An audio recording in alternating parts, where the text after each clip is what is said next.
Hey guys, one arm dumbbell row and its variation called the Renegade row. So ideally, you're gonna have a flat bench. If you don't have a flat bench, find something stable with 2 or 4 legs that you can elevate your knee and your hand on to do the exercise. As always, I'll demonstrate first, then we'll break it down to its component parts.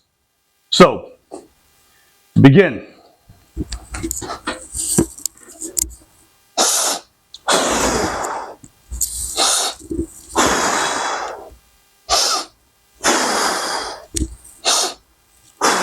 okay, now let's talk about how to do this. So, like I said, you're gonna have to have your knee and your hand elevated. So, using a bench or whatever you have available, left knee, right knee, same side is gonna be elevated. Notice how my back is completely flat. I'm not arched over, I'm not at a weird angle, I'm comfortably leaning forward. So, from this position, have the weight down right below me.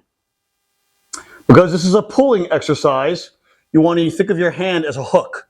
Okay? This is not a bicep curl. You want your hand to act as a hook. You use your back muscle to pull.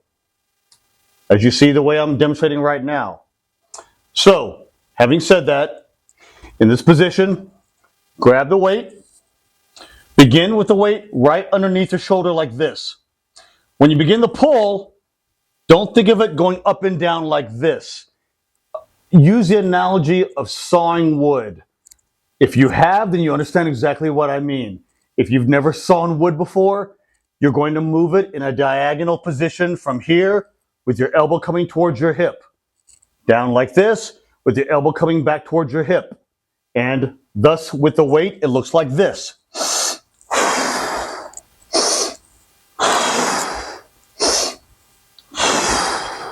We breathe in. We exhale as we do the work. Like so. Again, this is a unilateral exercise. So do 2 sets on the right side, 8 to 12 reps. 2 sets on the left side, 8 to 12 reps. Now that we know how to do the one-arm dumbbell row, let's move next to its variation that we call the Renegade row. Okay, guys, the Renegade row. Great name for a fun exercise. You'll see what I mean. So, have your dumbbells in a position like I have them right here, roughly shoulder width apart at a slight 45-degree angle. So, begin by grasping the dumbbells, making sure that they're solid on the ground so they don't roll on you. Assume a high plank position with a wide stance in your feet, like this. Note how my back is completely flat. Note how my spine is completely neutral.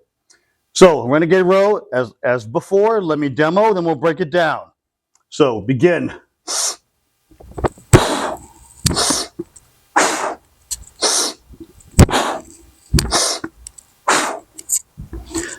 Just like that. So, what did I do?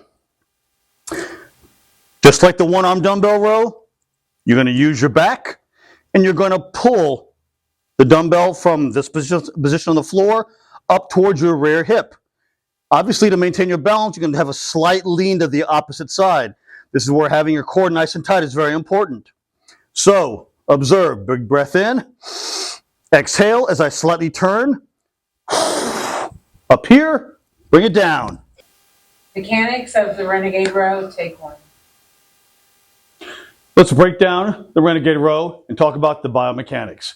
So, begin again, like I said, in a high plank position.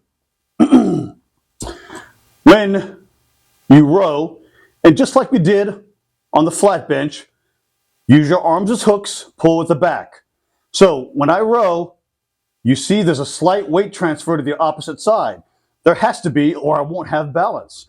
How am I able to do that? I maintain neutral spine, flat back, and a nice tight core. So, like this. Take your breath in, your preloaded breath in. Slight transfer of the weight to the side. Row to the hip. Bring it back down. Other side. Slight transfer of weight. Preloaded breath. Row to the hip. Repeat.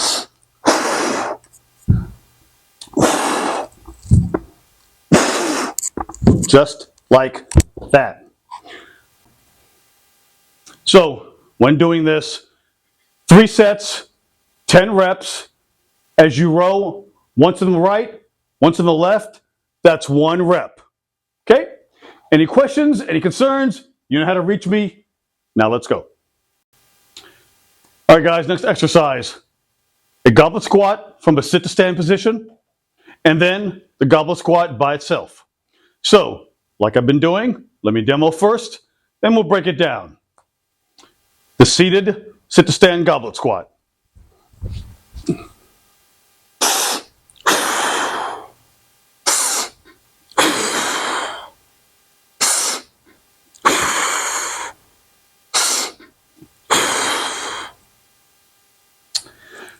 Now, the full range of motion goblet squat.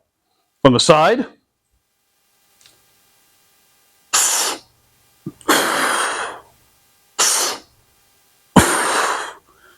from the front,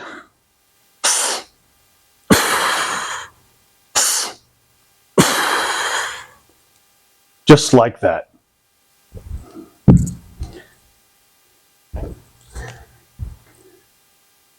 Now, let's discuss the biomechanics and how to do it. Going all the way back to week 1, when you learn how to do your sit to stand, nothing changes. Edge of the seat, nice upright posture, tight core.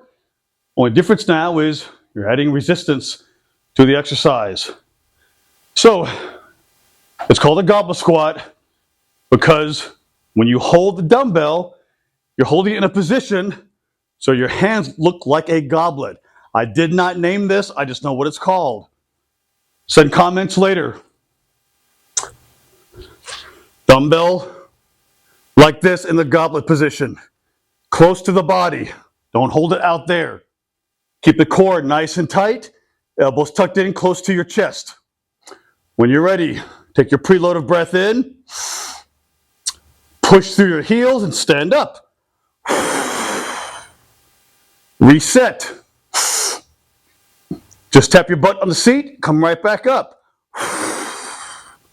Again.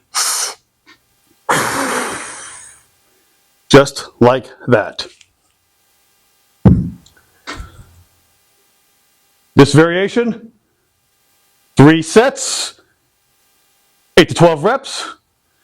After you master that, let's go to the full goblet squat.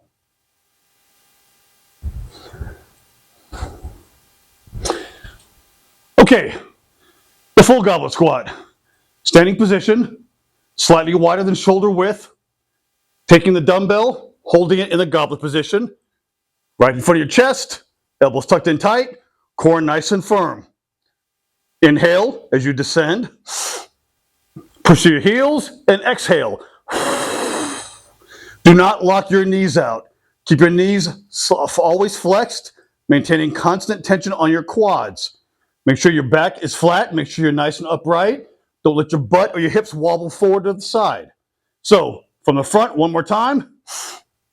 From the side, one more time. Just like that.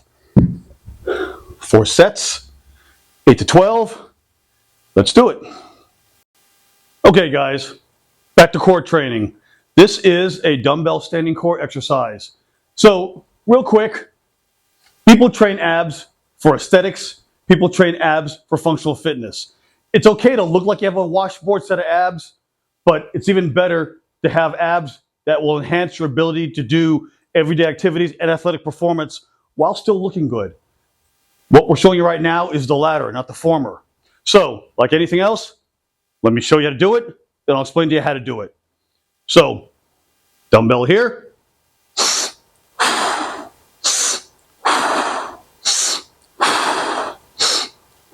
From the side.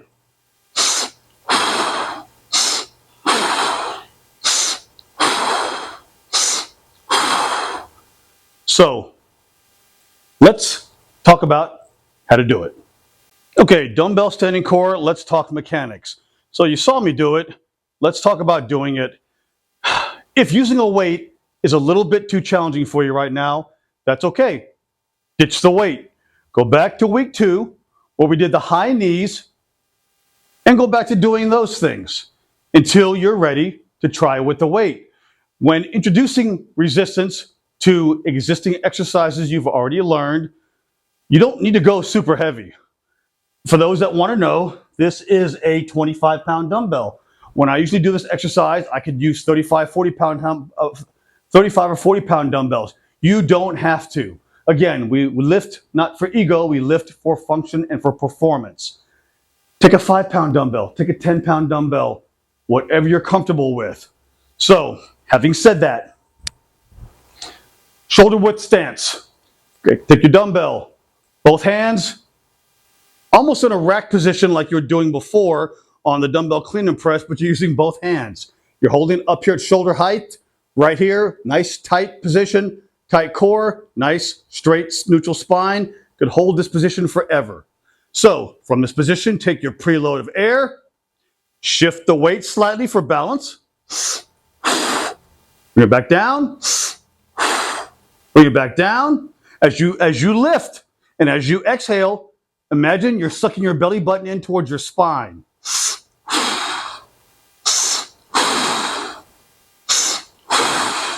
From the side.